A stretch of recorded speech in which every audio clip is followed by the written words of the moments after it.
أعوذ بالله من الشيطان الرجيم بسم الله الرحمن الرحيم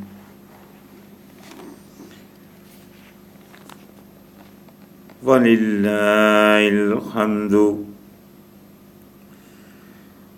رب السماوات ورب الأرض رب العالمين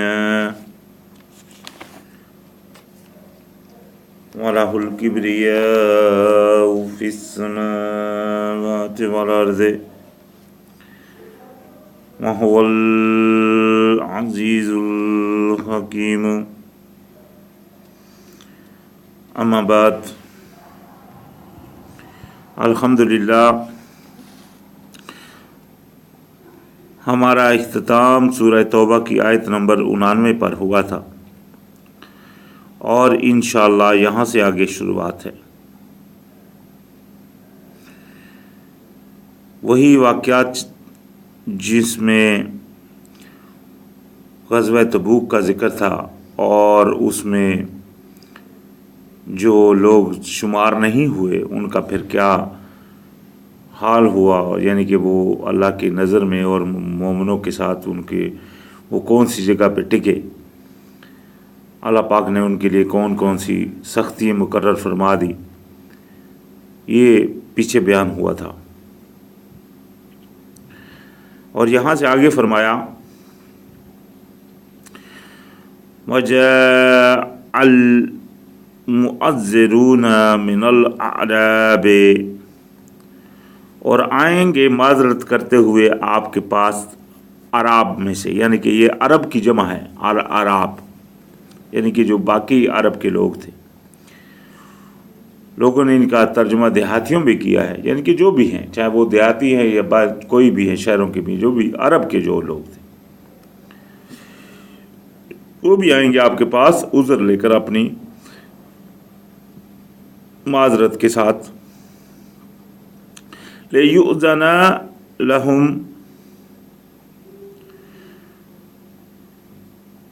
وَقَعَادَ الَّذِينَ كَذَّبُوا اللَّهَ وَرَسُولَهُ، تاکہ انہیں بھی اجازت ملے اور بیٹھے رہے تھے جو جھوٹے اللہ اور اس کے رسول کے ساتھ، یعنی کہ جنہوں نے جھوٹ بولا تھا اللہ اور اس کے رسول کے ساتھ۔ تو فرمایا سَيُصِيبُ الَّذِينَ كَفَرُوا، پس پہنچے گا ان میں سے جو کافر ہیں، مِنْهُمْ عَذَابٌ عَلِيمٌ، عذاب دردناک، ان میں سے بھی جو جھوٹے ہیں، جو واقعی کفر کر رہے ہیں، جو مطلب ان میں سے جو کافر تھے، جو آئے دعوے دار تھے لیکن وہ ان کے اوپر کفر کا فتویٰ اللہ کی طرف سے وہ لگ گیا، کیونکہ وہ عین موقع کے اوپر انہوں نے اپنی پیٹھ دکھا دی، بلکہ بیٹھے رہے۔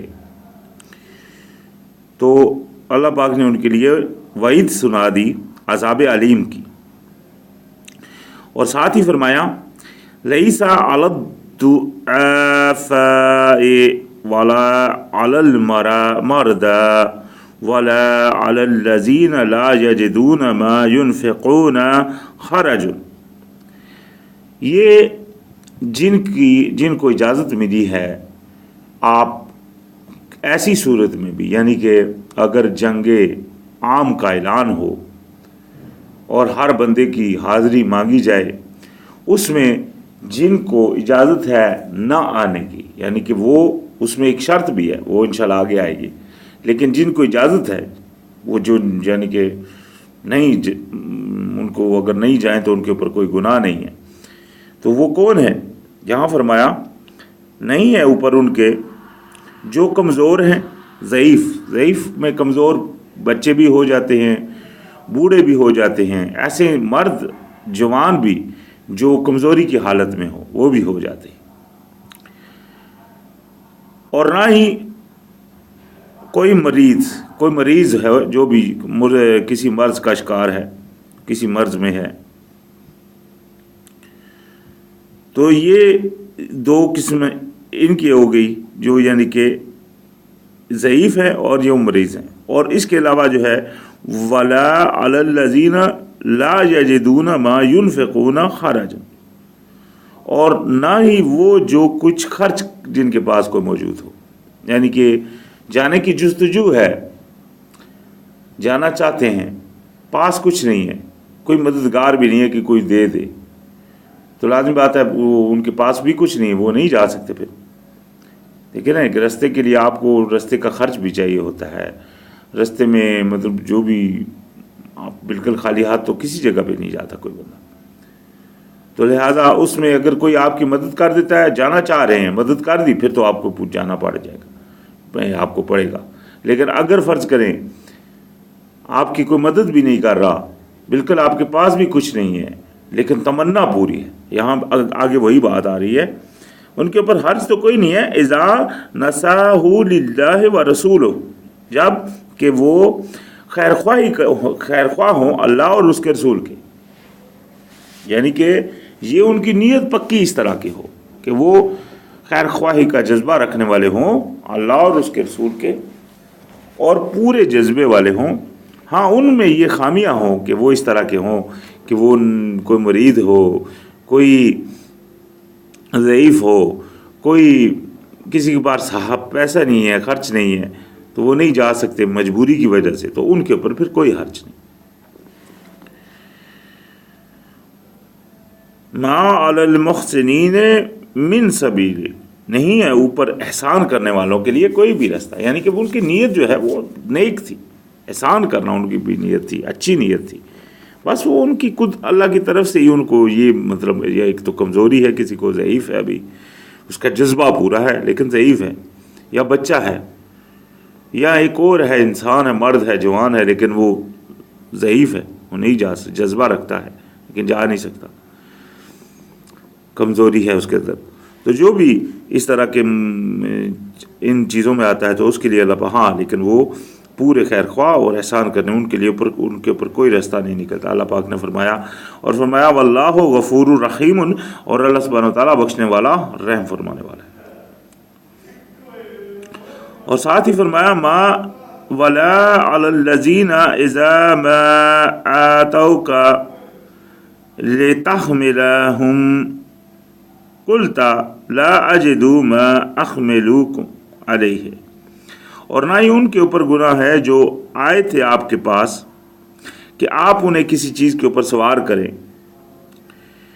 تو آپ نے کہہ دیا کہ نہیں ہے میرے پاس کچھ بھی، یعنی کہ میں نہیں پاتا کچھ بھی جس کے اوپر سوار کروں تمہیں، تو وہ تولوا واعینہم تفیض من الدمع، تو وہ لوٹے، یعنی کہ پھر وہ آپ سے جب آپ نے ان سے یعنی کہ یہ کہہ دیا کہ میرے پاس نہیں ہے کچھ، تو واپس وہ پلٹے اور بہہ رہے تھے ان کی آنکھوں سے آنسو، یعنی کہ یہ ان کی کیفیت تھی کہ ان کی آنکھوں سے آنسو بہہ رہے تھے، اور فرمایا ان کے اوپر کوئی حرج نہیں، اللہ یجدو ما ينفقون، کہ نہیں انہوں نے پایا کچھ بھی جو خرچ کریں، یعنی کہ وہ نہیں تھے ان کے پاس کچھ وہ خرچ کرنے کے لیے، تو لہٰذا ان کو، لیکن ان کی یہ حالت اس طرح تھی، یہ نبی علیہ السلام کے دور میں جو بندے کچھ اس طرح کے تھے، تو فرمایا انما السبیل، بے شک رستہ جو نکلتا ہے علی الذین یستأذنونک وہم اغنیاء، رستہ تو انہی لوگوں کے اوپر نکلتا ہے جو آپ سے اجازت طلب کرتے ہیں اور ہوتے بھی وہ یعنی کہ غنی ہیں، یعنی کہ یہ نہیں فائدہ مند وہ ہوتے ہیں، ہر چیز سے فائدہ ان کو ہوتا ہے، جان بھی ان کی ٹھیک ہوتی ہے، یہاں فائدہ مند غنیوں کا جو الفاظ ہے اس میں یہ ساری چیز آ جاتی ہے، یعنی کہ نہ ہی ان کے اندر کمزوری ہے، نہ ہی ان کے اندر بیماری ہے، نہ ہی ان کو پیسے کی کوئی کمی ہے، وہ بھی ان کو مل سکتا ہے، اگر نہیں بھی ہے تو دینے والے بھی کوئی ہیں مثال کے طور کے اوپر، تو یعنی کہ پھر بھی وہ اجازت مانگتے ہیں، تو ایسوں کے اوپر تو لازم بات ہے وہ بھی اس زمرے میں آ رہے ہیں جن کے پیچھے واقعات ہوئے ہیں، جو پچھلی تقریر میں تھا کہ ان کی نماز آپ نہیں پڑھ سکتے، دعا آپ ان کے لیے نہیں کر سکتے، ہاں یہ انشاءاللہ یہ آگے بات ہوگی دعا، وہ دعا کیا ہے اور جو اصل آیت کا مطلب ہے وہ انشاءاللہ ظاہر ہوگا اگلی آیتوں میں انشاءاللہ۔ تو فرمایا ردو بأن یکونوا مع الخوالف، تو وہ راضی ہوئے کہ ہو جائیں وہ پیچھے رہنے والوں کے ساتھ۔ وَطَبَعَ اللَّهُ عَلَىٰ قُلُوبِهِمْ فَهُمْ لَا يَعْلَمُونَ، تو اللہ پاک نے مہر کر دی ان کے دلوں کے اوپر، بس وہ نہیں علم رکھتے۔ یہ ان کی کیفیت ہوئی، انہوں نے جب اس طرح کا رویہ اختیار کیا تو اللہ پاک نے ان کے دلوں کے اوپر مہر لگا دی۔ تو فرمایا یعتذرون الیکم اذا رجعتم الیہم، جب آپ یہ ابھی واپسی کا، وہ تو جو پیچھے تک واقعہ تھا وہ تھا جب جو جا رہے تھے، ابھی جب واپسی میں آ رہے ہیں تو اللہ پاک نے ان کو پھر فرمایا کہ ابھی آپ کے پاس پھر لوگ آئیں گے معذرت کرتے ہوئے۔ تو یہاں بھی وہی ذکر ہے کہ آئیں گے آپ کے پاس معذرت کرتے ہوئے جب آپ واپس ہو جاؤ گے ان کی طرف۔ قل لا تعتذروا، کہہ دینا کہ مت معذرت کرو، لن نؤمن لکم، نہیں ہم یقین کریں گے تمہارا، قد نبأنا اللہ من اخبارکم، خبر دے چکا ہے اللہ آپ کے اخبار، یعنی کہ آپ کی خبریں اللہ پاک ہم کو ان کی خبر دے چکا ہے آپ کی خبروں کی۔ وَسَيَرَى اللَّهُ أَعْمَالَكُمْ وَرَسُولُهُ، تو یعنی کہ چونکہ وہ آئے تھے معذرت کرتے ہوئے تو یہاں ان کو یہ جواب دیا گیا کہ ابھی دیکھے گا اللہ تعالیٰ آپ کے عمل اور اس کے رسول۔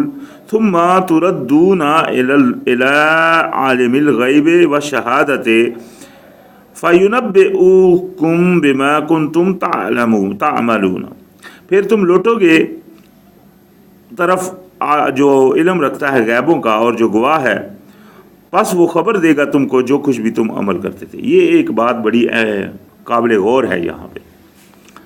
دیکھیں وہ بندے نہیں گئے اس غزوات کے اوپر جہاں ان کے لیے وہ جنگ عام کا اعلان تھا، جانا ضروری تھا۔ ان میں سے اللہ پاک نے فرما دیا کہ ان کے لیے ان کی کوئی معذرت بھی نہیں قبول ہوگی، ان کے لیے آپ دعا بھی نہیں کر سکتے، ان کی قبر کے اوپر بھی نہیں کھڑے ہو سکتے مرنے کے بعد، ان کے لیے استغفار بھی اللہ پاک نے فرمایا آپ 70 دفعہ بھی کریں اللہ پاک نہیں معاف فرمائے گا ان کو۔ تو یہ ان کے اوپر کفر کا بھی اللہ پاک نے پیچھے فرمایا فتویٰ۔ تو یہ ان کے حالات، وجہ اس کی کیا ہوئی کہ وہ اللہ کے قانون کے نفاذ کے لیے نہیں تیار ہوئے، نہیں نکلے۔ ابھی اس کی سزا میں جب آپ واپس آ گئے ہیں تو پھر یہ آپ کے پاس معذرت کرنے آئے ہیں، تو ان کے اوپر بیان کر دیا گیا کہ اگر وہ آپ سے اجازت بھی مانگے نیکسٹ کسی لڑائی کی یا کسی جگہ جانے کی، تو آپ اجازت وہ آپ کے ساتھ بھی نہیں جا سکتے، بیان کر دیا۔ یہ پیچھے ہم ذکر کر رہے تھے، لیکن جو اس آیت میں قابل غور بات ہے وہ یہ کہ جب وہ معذرت کرنے کے باوجود بھی اللہ پاک ان کی وہ توبہ کی بات نہیں فرما رہے کہ ان کی توبہ قبول کر لی جائے گی۔ بڑی اہم بات ہے یہ۔ یہاں پھر بھی یہی فرمایا کہ دیکھے گا اللہ اور رسول تمہارے اعمال، پھر تم اللہ ہی کی طرف لوٹ کر جاؤ گے۔ یہ نہیں کہا کہ تمہاری توبہ قبول کر دی جائے گی یا اللہ غفور الرحیم ہے، نہیں ہے اس طرح بات۔ کتنی سختی ہے اس بات میں کہ ایک بندہ اپنے آپ کو مالک کا غلام کہے اور اپنی غلامی کا پھر حق ادا نہ کرے، اور اس کا وہ یعنی کہ جو اپنی اس کی ڈیوٹی ہے وہ اس کو پوری نہ کرے، تو اس کے لیے پھر اللہ کی سختی۔ اور جو ڈیوٹی ہے وہ یہی ہے کہ اللہ پاک چونکہ وہ اس کا بادشاہ ہے، ہم اللہ کے سپاہی ہیں، تو بادشاہ کا قانون جو حکم ہے اس کا منوایا جائے، خود کے اوپر اسی طرح سب کے اوپر۔ جو نہیں مانتے وہی دشمن ہے، جو خلافت کرتے خلاف اٹھ جاتے ہیں اس کے، وہی دشمن ہے۔ اور یہ ایسا قانون ہے کہ جب کسی معاشرے میں یہ نافذ ہو تو وہ اللہ کے کرم سے ہی اس میں برکت اتنی ہے کہ ہر بندے کو اچھا لگے گا. یہ اس میں یہ نہیں کہ اچھا نہیں لگے گا، لیکن صرف اچھا کس کو نہیں لگے گا؟ اسی کو نہیں لگے گا جو ہر درم ہے، ضدی ہے، جو یعنی کہ کسی اپنی انا کے اوپر اڑا ہوا ہے، اپنی مرضی یا چوری کا، یا مطلب جس کو یہ چیز پسند نہیں آ رہی. اللہ پاک کا بہترین قانون ہے، وہ پھر بھی اس کو پسند نہیں آ رہا کیونکہ وہ خود اپنی انا کی طرف دیکھ رہا ہے یا اپنی لالچ کی طرف دیکھ رہا ہے، لوگوں کی طرف نہیں دیکھ رہا. جو تو پوری دنیا کی انسانیت کی طرف دیکھے گا وہ اس کے لیے تو یہ اللہ پاک سے بہتر اور کس کا قانون ہے. تو لہٰذا اور جو یقین کرتا ہے اس کے لیے تو اللہ پاک سے بہتر کسی کا قانون ہے. تو لہٰذا فرمایا سَيَحْلِفُونَ بِاللَّهِ، بس قسم اٹھائیں گے اللہ کی، لَكُمْ، حلف اٹھاتے آئیں گے اللہ کا، لَكُمْ اذن قلب تم، جب آپ کے پاس آئیں گے، یعنی کہ اللہ حلف اٹھاتے ہوئے جب آپ لوٹو گے ان میں، الیہم لتعرضوا عنہم، تاکہ آپ راضی ہو جائیں ان سے، فاعرضوا عنہم، پس اعراض کریں ان سے، انہم رجس، یہ ہیں گندگی، نجاست، گندے لوگ. دیکھیں استغفر اللہ، اللہ پاک سے انسان کو، خاص طور پہ اس انسان کو جو اللہ کے راستے میں جانے کی بالکل تیاری نہیں کرتا، بالکل سوچتا نہیں، اس کو یہ دیکھیں کتنی سخت آیتیں، کتنی سختیاں ان میں بیان کی گئیں ان لوگوں کے لیے جو اللہ کے راستے میں نہیں نکلے. تو فرمایا یہ ہیں گندے لوگ، رجس. وَمَأْوَاهُمْ جَهَنَّمُ، اور ان کا ٹھکانہ ہے جہنم. جزاؤہم بما کانوا یکسبون، جزا ہے، بدلہ ہے یہ ان کا جو یہ کسب کرتے تھے. یحلفون لکم لترضوا عنہم، قسم اٹھا حلف دیتے ہیں آپ کے پاس آ کر تاکہ آپ راضی ہو جاؤ ان سے. فَإِن تَرْضَوْا عَنْهُمْ فَإِنَّ اللَّهَ لَا يَرْضَىٰ عَنِ الْقَوْمِ الْفَاسِقِينَ. اگر آپ راضی ہو بھی جائیں گے، اللہ پاک نے فرمایا بس اگر آپ راضی ہو بھی جائیں گے ان سے تو اللہ راضی نہیں ہوا کرتا نافرمان قوم سے. نافرمانی ہے ان کی. کس طرح کے یہ اپنے آپ کو اللہ پاک کا غلام کہتے ہیں، جھوٹ بول رہے ہوتے، حقیقت میں تو وہ یہ فرما بردار نہیں ہے. اگر فرما بردار ہوتے تو وہ اس کے لیے جاتے باقاعدہ دل اور جوش سے، اخلاص سے. وہ بات ہی نہیں ہے ان میں.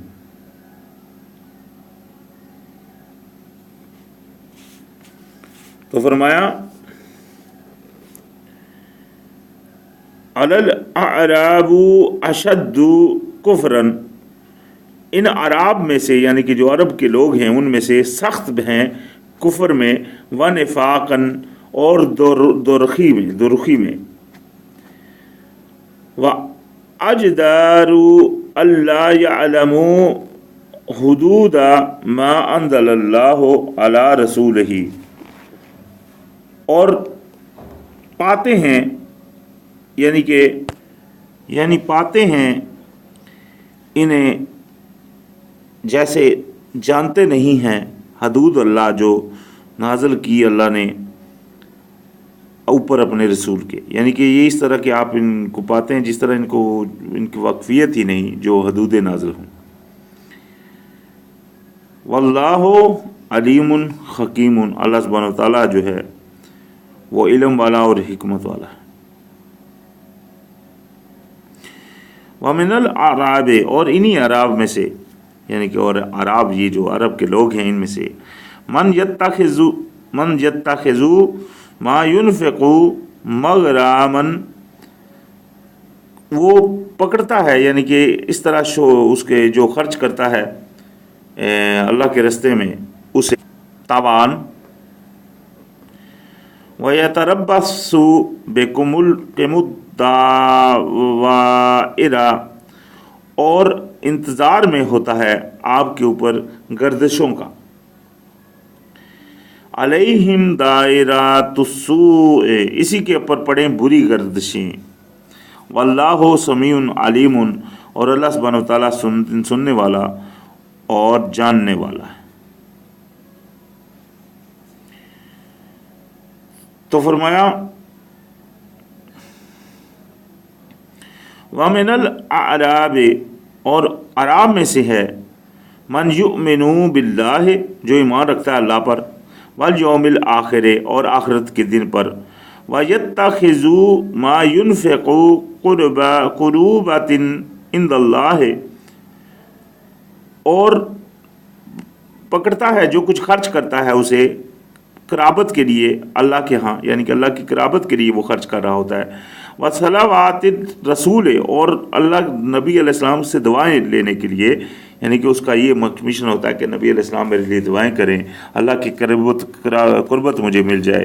تو یہ اس مشن میں وہ، یعنی کہ وہ جو عراب، جو یہ اس نبی علیہ السلام کے دور میں جو عراب، وہ اس طرح کے بھی لوگ تھے جو اس نیت سے خرچ کرتے تھے. تو لہٰذا اللہ پاک نے فرمایا الا، سن رکھو، انہا قربات لہم، بے شک یہ اس کے لیے باعث قربت ہے، یہ ایسوں کے لیے باعث قربت ہے.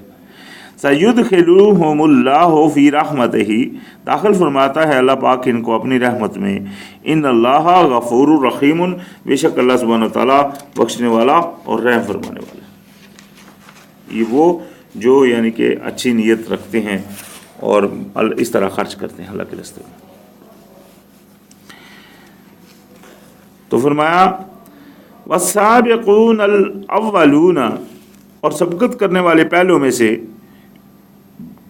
یعنی کہ سبقت کرنے والے ان کاموں میں بھی لازم بات ہے جو اللہ پاک نے، جو احکام اللہ پاک نے نازل فرمائے ان میں پہلوں میں سے جو تھے، من المہاجرین والانصار، جو مہاجر تھے یا جو جنہوں نے انصار دیکھیں نام رکھا اللہ پاک نے ان کا، جنہوں نے مدد کی تھی، جو آئے تھے مہاجر ہجرت کر کے، اللہ پاک نے ان کا نام ہی انصار رکھ دیا الحمدللہ. والذین اتبعوہم، اور وہ جنہوں نے اتباع کی ان کی، بے احسان رضی اللہ عنہم ورضوا عنہ، اور جنہوں نے اتباع کی یعنی کہ ان کی جو ہجرت کر کے آئے اور جنہوں نے مدد کی، جن لوگوں نے ان کی اتباع کی اچھائیوں میں، یعنی کہ جو اچھائیاں ان میں تھی ان کی اتباع کی، ہر بات کے برائی کی اتباع نہیں فرمائی، اچھائی کی، ان میں جو اچھائیاں تھیں ان کی جس نے بھی اتباع کر لی، ان یعنی کہ جو اصحاب تھے، یہ اصحاب کی بات ہو رہی ہے جو نبی علیہ السلام کے ساتھ ہجرت کر کے آئے، پھر جنہوں نے ان کی مدد کی. تو اللہ پاک نے جس بندے نے بھی ان کی اطاعت یعنی کہ ان کی اتباع کی، ان کی پیروی کی، ان کو دیکھا کہ وہ انہوں نے کیا عمل کیے تھے، تو جو عمل انہوں نے کیے تھے اس کے مطابق عمل کیے اچھے جو انہوں نے کیے تھے، تو ایسوں سے اللہ پاک نے فرمایا کہ رضوا عنہ، اللہ پاک کہ وہ اللہ ان سے راضی ہو گیا اور وہ اللہ سے راضی ہو گئے. وَأَعَدَّ لَهُمْ جَنَّاتٍ تَجْرِي تَحْتَهَا الْأَنْهَارُ، تیار کی ہیں اللہ پاک نے ان کے لیے جنتیں، بہتی ہیں نیچے ان کے نہریں، خالدین فیہا ابداً، رہیں گے وہ ان میں ہمیشہ. ذالک الفوز العظیم، یہ ہے بڑی کامیابی. تو یہ کس کے لیے؟ جنہوں نے ان انبیاء یعنی کہ جو اصحاب رسول تھے، جنہوں نے ہجرت کی اور جنہوں نے مدد کی، ان کی اتباع کی اچھے کاموں میں. ابھی نبی علیہ السلام کے دور میں یہ جب گئے تھے اصحاب اس غزوہ میں، تو کتنے اصحاب تھے وہ جو ساتھ ہوئے، ان میں مہاجرین بھی تھے، انصار بھی تھے. تو جس نے بھی ان کی بھی اتباع کر لی، یہ ان کے لیے بھی حکم ہے. ابھی آج کے دور میں بھی اگر کوئی اس طرح کی دیکھے نا، وہ گئے تھے، ہم سب کو پتہ ہے وہ گئے تھے، اور سب سے بڑی بات ہمارے نبی علیہ السلام خود گئے تھے. تو اس کے باوجود آج کتنی دنیا جو خود کو عاشق رسول اور صحابہ کا وہ غلامی کا کہتے ہیں کہ ہم ان کے جناب ماننے والے ہیں، اور حق چار یار کے نعرے لگانے والے بھی ہیں، ایسے بہت سارے وغیرہ وغیرہ. تو لازم بات ہے ان کی پھر پیروی بھی تو فرضیت کر دی گئی اللہ پاک کی طرف سے، یعنی کہ جن میں سے انہوں نے اچھائیاں کی، ان کی اچھائیوں باتوں کی پیروی، تو وہ تو اللہ کے راستے میں گئے اور لڑے اور شہید بھی ہوئے، کئیوں نے کیا مطلب کامیابی حاصل کی، غازی ہوئے، لیکن ان سب کا مشن کیا رہا؟ اللہ پاک کے قانون کو ایک جگہ نافذ کیا، پھر یہی نہیں وہی بار چھوڑ دیا، اس کے بعد دوسری جگہ کیا، تیسری جگہ کیا۔ یہ ہسٹری واقعات ہے، دیکھ سکتے ہیں آپ کس کس جگہ پہ اسلام پھیلا۔ کتنے ملک ہیں آج دنیا میں جہاں صرف عربی بولی جاتی ہے، اور کتنے ملک ہیں جنہوں نے عربی کی لینگویج جو قائم تھی اس کو بدل دیا، جس طرح ترکی ہے، ترکی میں عربی زبان جو ہے نا وہ اپنا عثمان امپائر کے وقت میں عربی زبان تھی، وہ بعد میں اتا ترک نے بدل دی۔ تو یہ اس طرح کی باتیں یہ الحمدللہ ہسٹری واقعات میں ملتی ہیں، یہ عمل رہے تبھی تو کامیابی ہوئی اور اللہ کے قانون نافذ ہوئے دنیا میں۔ لیکن وہ پھر لازم بات ہے، پھر وہ کیا ہوا وہ ایک علیحدہ۔ یہاں جو اللہ پاک نے فرما دیا ہے کہ ان کی پیروی جنہوں نے کی، اللہ پاک نے ان کے لیے تیار کر رکھی ہے، اللہ ان سے راضی اور وہ اللہ سے راضی۔ اللہ نے ان کے لیے تیار کر رکھی ہیں جنتیں جس میں وہ رہیں گے ہمیشہ، جن کے نیچے بہتی ہیں نہریں۔ تو یہ ہے بڑی کامیابی۔ فرمایا وَمِمَّنْ حَوْلَكُمْ مِنَ الْأَعْرَابِ، اور جو آپ کے ارد گرد ہیں عرب میں سے، عرب لوگوں میں سے، منافقون، وہ تو دو رخی کرنے والے ہیں زیادہ، یہ یعنی کہ وہ دو رخ ہے۔ وَمِنْ أَهْلِ الْمَدِينَةِ، اور جو شہر کے رہنے والے ہیں، مدینہ شہر کا لفظ ہوتا ہے یہ عربی میں، تو لیکن جو بھی اس شہر نبی علیہ السلام کی شہر کا نام بھی مدینہ ہے، تو لہذا جو اس کے بھی رہنے والے بھی ہیں، مردوا علی النفاق لا تعلموہم نحن نعلم، یعنی کہ نبی علیہ السلام کو یہ بیان فرمایا گیا کہ یہ اڑے ہوئے ہیں، یہ اپنے جن کی نشانی اللہ پاک نے دو رخ فرمایا جن کو، یہ اڑے ہوئے ہیں اس دو رخی کے اوپر۔ آپ نہیں جانتے انہیں، ہم جانتے ہیں انہیں۔ سنعذبہم مرتین، ہم ان کو عذاب دیں گے دگنا، ثم یردون الی عذاب العظیم، پھر ان کو لوٹا کر لے جائیں گے بڑے عذاب کی طرف، یعنی کہ وہ بڑا عذاب ہے وہ قیامت والے دن۔ دگنا عذاب تو دنیا میں بھی ان کو کافی ملے گا، یہ دگنا اللہ پاک عذاب دیتا ہے، کسی کو دنیا میں دے دے، کسی کو دنیاوی سختیوں میں مبتلا کر دے، جس طرح خزیون، یہ بھی تو ایک عذاب ہے کہ رسوائی ملے یا اور سختیاں اس طرح کی ملیں دنیاوی، اور بڑا عذاب یعنی کہ وہ قیامت والے دن بڑا، اس میں بھی وہ داخل ہوں گے۔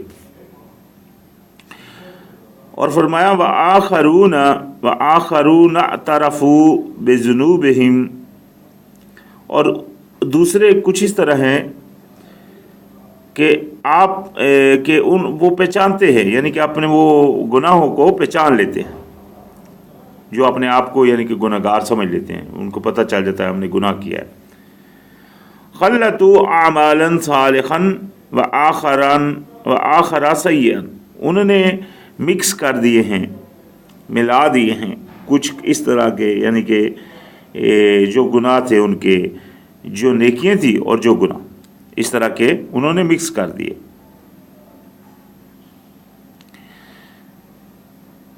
عسى اللہ ان یتوب علیہم، قریب ہے کہ اللہ سبحانہ تعالیٰ ان کی طرف متوجہ ہو جائے۔ ان اللہ غفور الرحیم، بے شک اللہ سبحانہ تعالیٰ بخشنے والا رحم فرما۔ ہاں ان لوگوں کا عمل تھا یہ، یہاں ایک بات ان کے لیے جو آئی کہ ان لوگوں نے اپنے اس گناہ کے تعارف میں بھی ہوتے ہیں، اور انہوں نے اچھے اور برے کو گناہوں کو مکس کر دیا تھا۔ یہ تھوڑی سی ان کی جو غلطی یہاں جو بیان ہوئی کہ انہوں نے اچھے اور گناہوں کو اور برائیوں کو تھوڑا سا مکس کیا تھا۔ قریب ہے کہ اللہ پاک ان کی کو اپنے گناہ کا وہ اعتراف کر رہے ہیں، تو قریب ہے کہ اللہ پاک ان سے توبہ قبول فرما لے۔ تو فرمایا خذو من اموالہم، تو پکڑ لے کے دیا کیجیے آپ ان سے، ان کے مال سے، صدقاتن، صدقے. جہاں بھی صدقے، ابھی صدقے دینے کے اوپر بیان بھی ہے. صدقے آپ ہر کسی سے نہیں صدقہ لے سکتے. صدقہ آپ صرف وہ جو پکے مومن ہیں ان سے آپ صدقہ لے سکتے.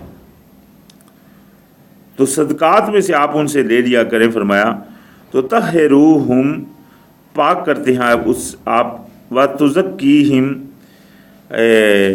پہلے تو صفائی کرتے ہیں آپ ان کی اور پاک کرتے ہیں آپ انہیں، بما بہا یعنی کہ اس سے، وصلی علیہم، اور دعا کیجئے ان کے اوپر.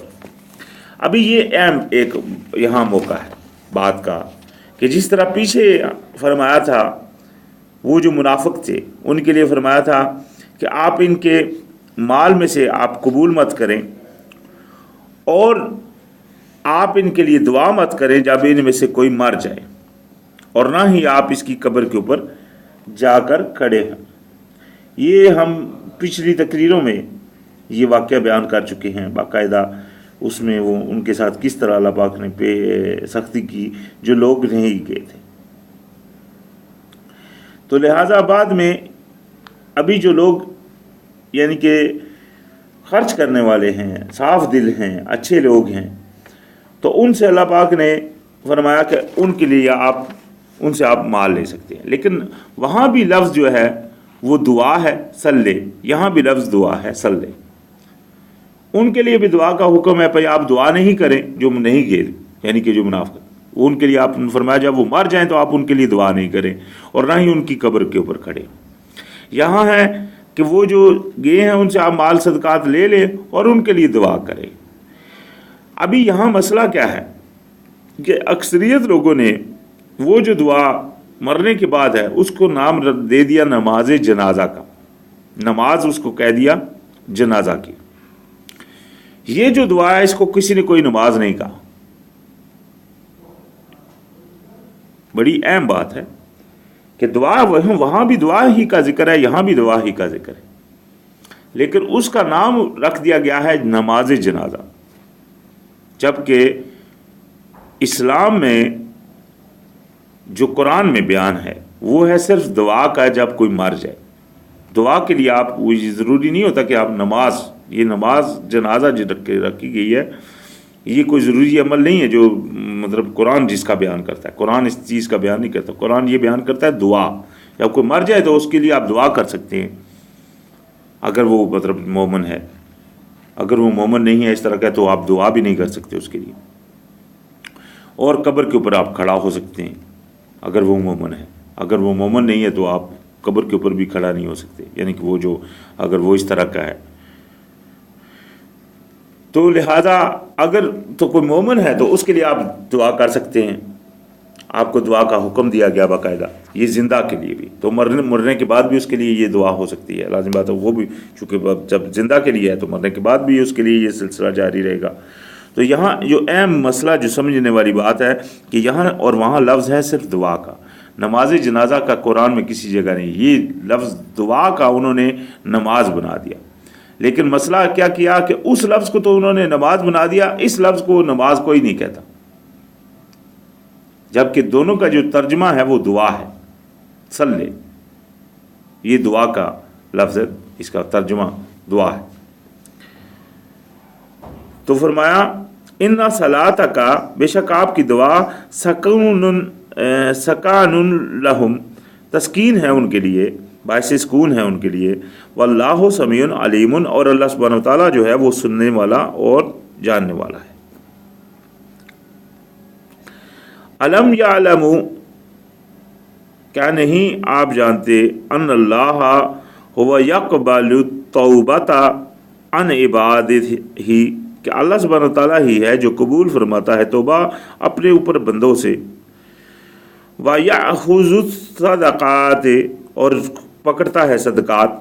وَأَنَّ اللَّهَ هُوَ التَّوَّابُ الرَّحِيمُ، اور اللہ سبحانہ وتعالیٰ ہی ہے توبہ قبول فرمانے والا اور رحم فرمانے والا. اللہ ہی ہے متوجہ ہونے والا اور رحم فرمانے والا، یعنی کہ اللہ پاک جس کی چاہتا ہے اس کی قبول فرماتا ہے، اس میں کوئی شک نہیں.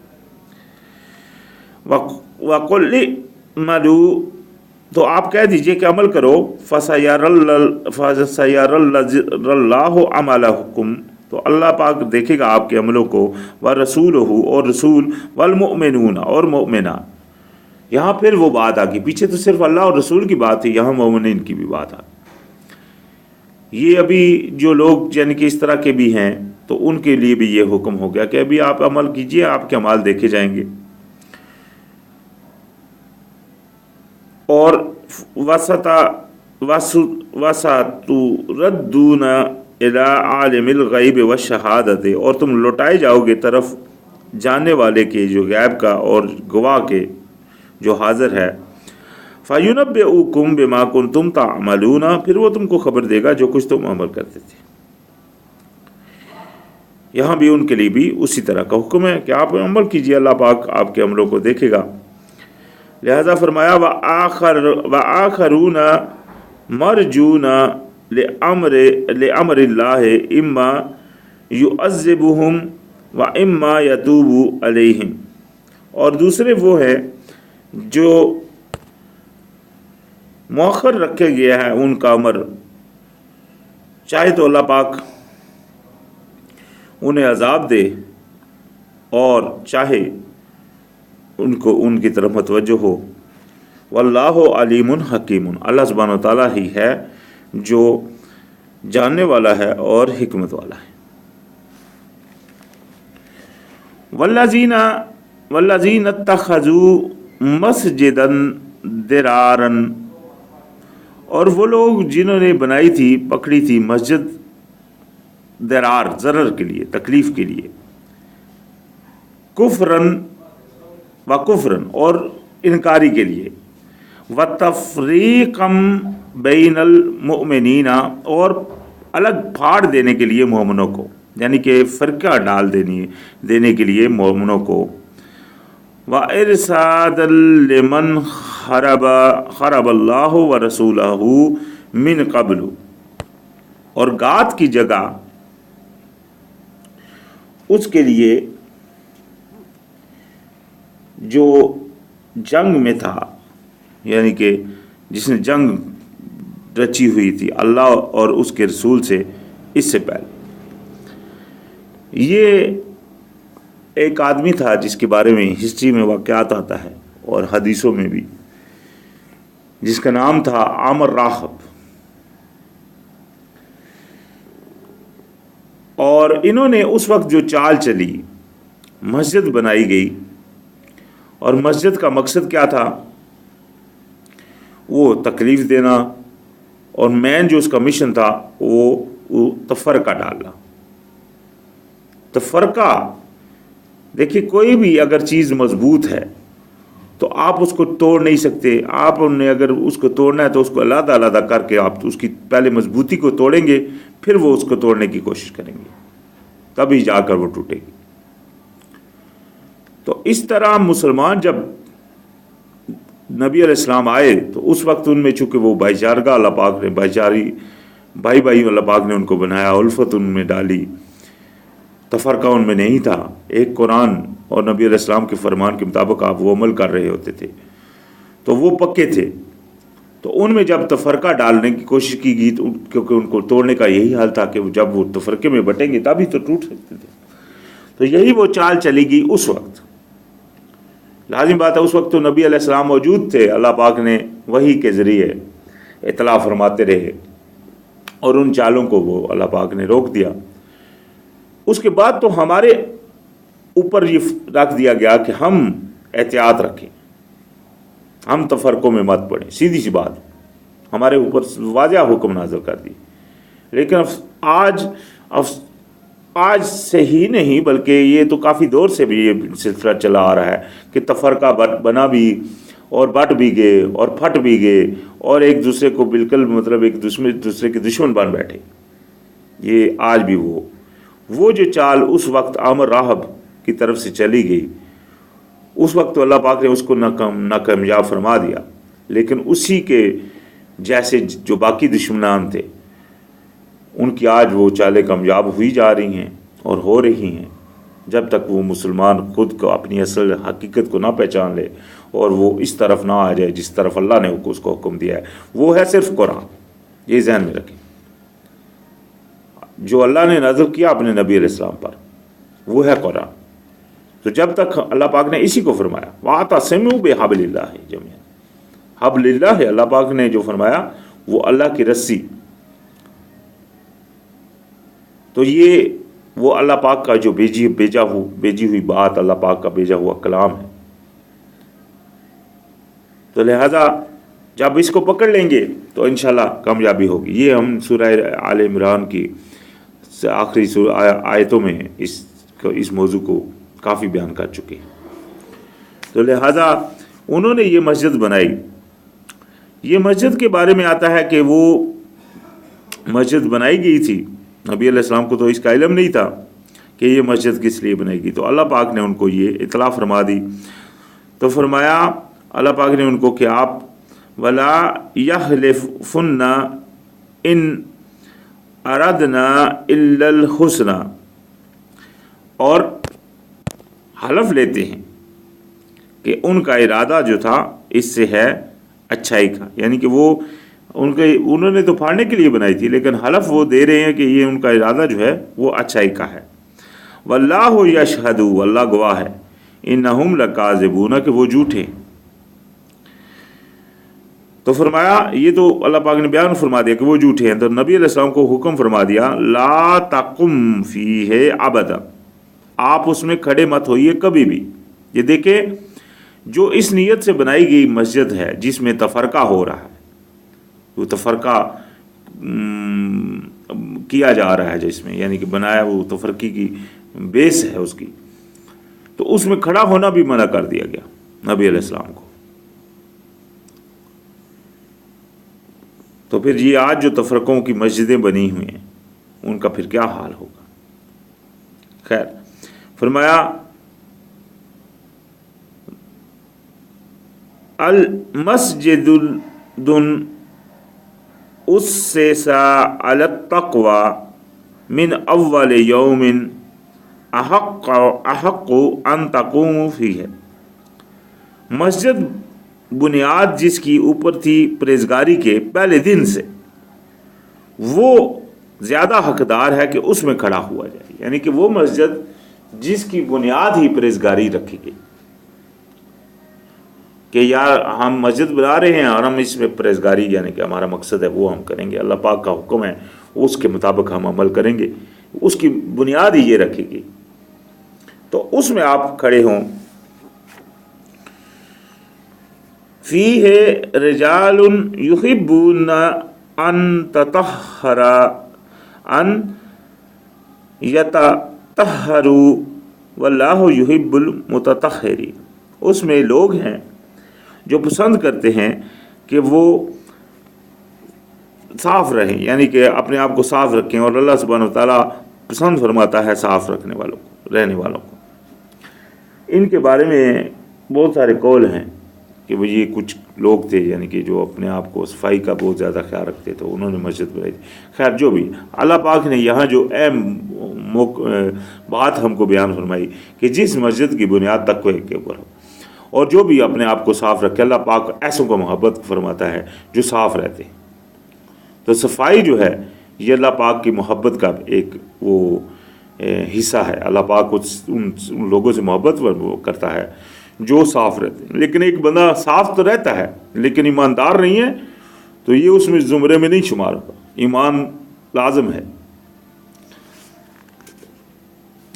افمن اسس بنیانہ علی التقوی، کیا جس بنیاد تھی تقوی اور پرہیزگاری پر، یعنی جس کی بنیاد جس نے رکھی تقوی اور پرہیزگاری پر، من اللہ و رضوان، اور یعنی کہ اللہ کی پرہیزگاری پر اور اللہ کی رضامندی پر، خیر بہتر ہے، امن اسس بنیانہ علی شفا جروف ہار، فن نہارا، یا اس کی جس نے بنیاد رکھی اپنی ایک گڑھے پر، یعنی کہ ایک کنارے کے اوپر، کھائی کے گرنے میں، یعنی کہ کنارے پہ کھائی کے گرنے والی کے، اور وہ اس کو لے گری.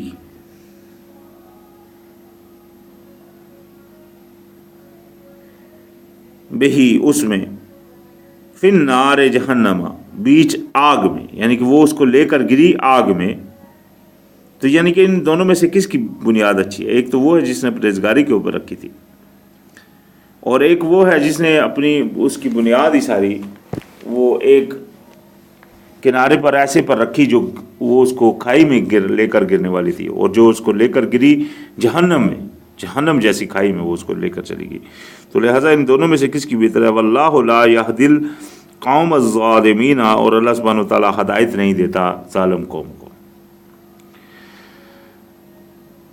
تو فرمایا لا یزال بنیانہم ہم الذی بنوا ریباتا فی قلوبہم الا ان تقطع قلوبہم، یعنی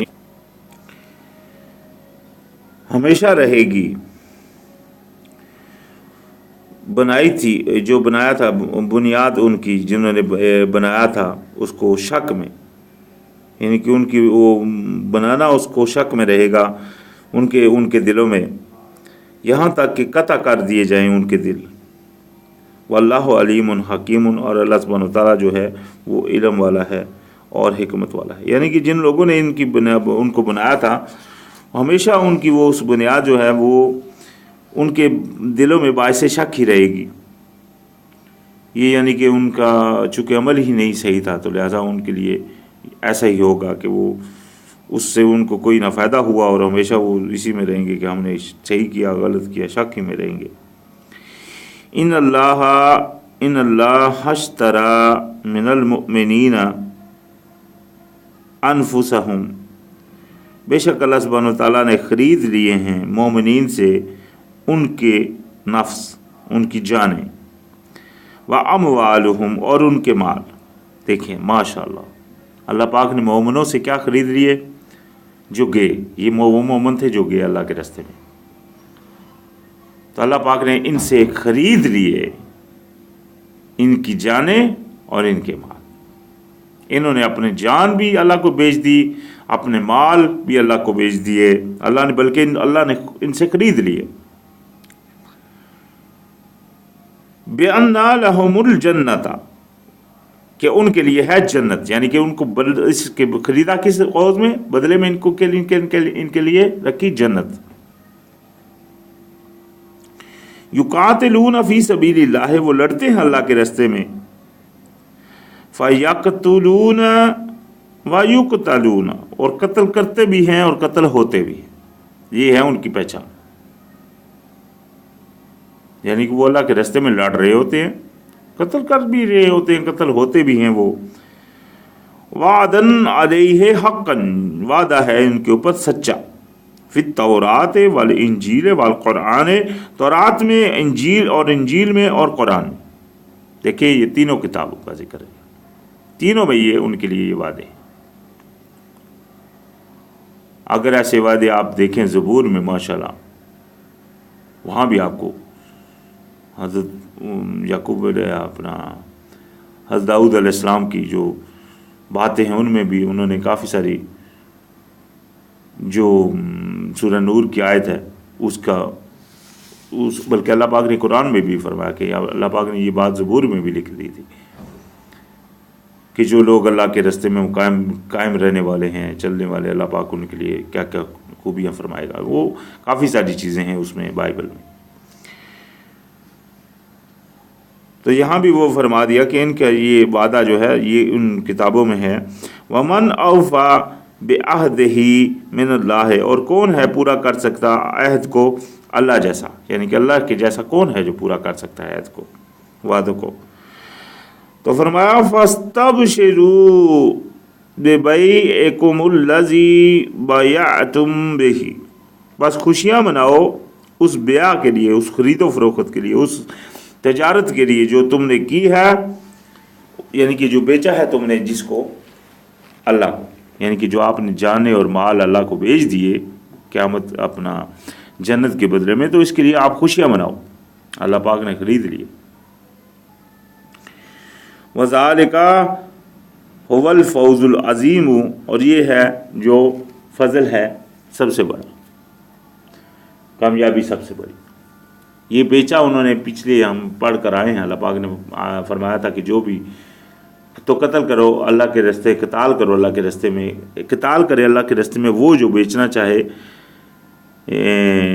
جو خریدنا چاہے آخرت کی زندگی دنیا کی زندگی کے بدلے، تو اس کے لیے اللہ پاک نے فرمایا تھا بیچو۔ تو یہاں اللہ پاک نے جو لازم بات ہے، یہ جو گئے تبوک کے اوپر اور باقاعدہ پہلے بھی لڑتے رہے پھر بھی گئے، تو انہوں نے تو بیچ دیا نا، تو اللہ پاک نے یہاں ان کی وہ خوشخبری کا حکم فرما دیا کہ خوش ہو رہو، آپ نے جو بیع کی اللہ کے ساتھ اس کے اوپر خوش رہی۔ تو الحمدللہ آج ہمارا اختتام سورہ توبہ کی 111 نمبر آیت پر ہوگا، انشاءاللہ یہاں سے پھر شروعات ہوگی۔ الحمدللہ رب العالمین۔